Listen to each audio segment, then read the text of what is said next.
a shared world adventure game.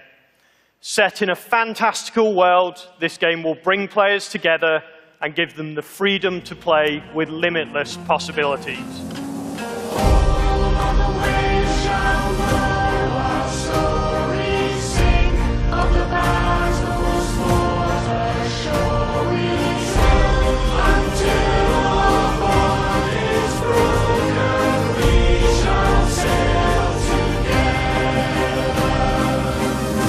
This is supposed to be one of the best games for Xbox in a long time.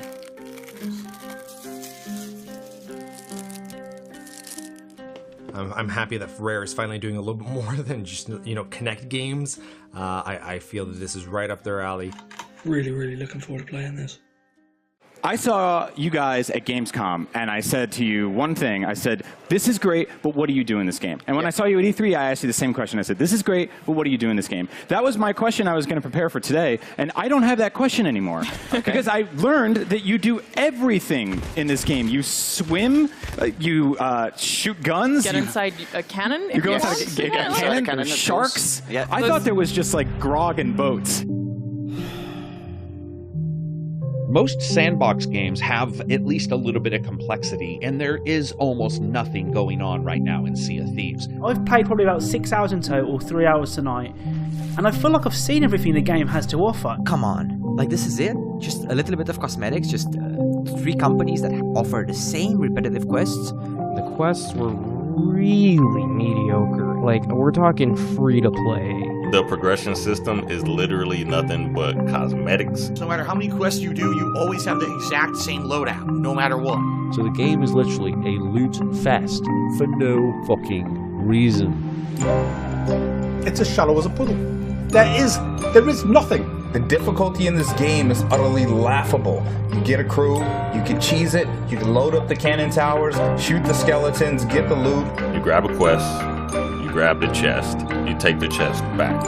You're doing the same thing over and over and over again. I was just at an artboard actually, looking through all the work that's coming up, and we're already starting work on some of those new features that are going to be for our players after launch. Is this what modern gaming has become? We buy early access versions of games for $60? We're all just paid beta and alpha testers. £50 game that's been out in beta test for fucking months, and it still doesn't fucking work. There just isn't much there to do, because there isn't much discovery in a game sort of about discovery. People always talk about things as like succeed or fail, and I think it's way more nuanced than that. There's also people that will continue to come in to Sea of Thieves a year from now, 2 years from now, 3 years from now, and that's the way we think about it. Like, I say, hey, we've invested 3 years of our lives and hearts and souls into making Sea of Thieves, but if it's people are playing it in 5 years or 10 years, and it's a very different shaped game, that's awesome for us as well. It's built to be watched and shared. Love to kick back with your favourite streamers and YouTubers? Well good, because we've made Sea of Thieves to really scratch that shareable itch. I think we have to think of games like that these days, right? It's not just about the player, it's about the viewer too. And what's with the woman design in this game? They are absolutely hideous.